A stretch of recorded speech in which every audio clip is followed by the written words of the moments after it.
ഇന്ന് നമുക്ക് neck stitch ചെയ്യാണ് വേണ്ടത്. അതിനുവേണ്ടി നമ്മളിതാ കറക്റ്റ് ക്ലോത്തിൻ്റെ മുകളിലേക്ക് ഇതുപോലെ സെൻറ്റർ പോയിന്റ് വരുന്ന വിധത്തിൽ വെച്ചിട്ടുണ്ട്. ഇനി കറക്റ്റ് ഈ സെൻറ്റർ പോയിന്റ് ഫോക്കസ് ചെയ്തിട്ട് ഒന്ന് നമുക്കിതാ ഇതുവരെ സ്റ്റിച്ച് ചെയ്ത് കൊടുക്കാം കേട്ടോ.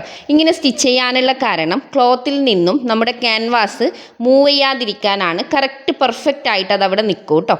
എപ്പോഴും ശ്രദ്ധിക്കേണ്ടത് ഇത് നെക്കിന് മാത്രമല്ല ഏത് ഡ്രസ്സായാലും അതിൻ്റെ പെർഫെക്റ്റ് ഫിനിഷിങ് കിട്ടണമെന്നുണ്ടെങ്കിൽ എക്സ്ട്രാ വരുന്ന ഈ നൂലുകളൊക്കെ ഒന്ന് കട്ട് ചെയ്ത് കളയണം കേട്ടോ. ഇതിപ്പോൾ നമ്മൾ പെർഫെക്റ്റ് ആയിട്ട് സ്റ്റിച്ച് ചെയ്തെടുത്തിട്ടുണ്ട്. ഇനി ഈ നെക്ക് മൂവ് ചെയ്യില്ല കേട്ടോ. ഇനി നിങ്ങൾ ചെയ്യേണ്ടത് ക്യാൻവാസിൻ്റെ ഈ ഏറ്റവും എൻഡ് വരുന്ന ഭാഗം കണ്ടോ, ആ ഒരു ഭാഗത്ത് കൂടിയാണ് നമ്മൾ സ്റ്റിച്ച് ചെയ്യേണ്ടത്. ഒരിക്കലും സ്റ്റിച്ച് ചെയ്യുമ്പോൾ ക്യാൻവാസിൻ്റെ മുകളിലോ അല്ലെങ്കിൽ ക്യാൻവാസ് വിട്ടിട്ട് ഒത്തിരി ദൂരത്തോ സ്റ്റിച്ച് ചെയ്യാൻ പാടില്ല. കറക്റ്റ് എവിടെയാണോ ക്യാൻവാസ് വരുന്നത് അതിൻ്റെ സൈഡിലൂടെ വേണം നമ്മൾ സ്റ്റിച്ച് ചെയ്തെടുക്കാൻ. സൂചി ഒരിക്കലും ക്യാൻവാസിൻ്റെ മുകളിലേക്ക് കയറാൻ പാടില്ല, അത് ശ്രദ്ധിക്കണം. വളരെ സാവധാനം ഇതുപോലെ സ്റ്റിച്ച് ചെയ്താൽ മതി. ഫസ്റ്റ് ടൈമൊക്കെ ചെയ്യുമ്പോൾ ഒരിക്കലും പെർഫെക്റ്റ് ആയിട്ട് കിട്ടില്ല കേട്ടോ.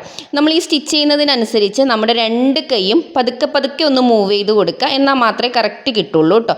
വലിച്ച് സ്റ്റിച്ച് ചെയ്യാൻ പാടില്ല.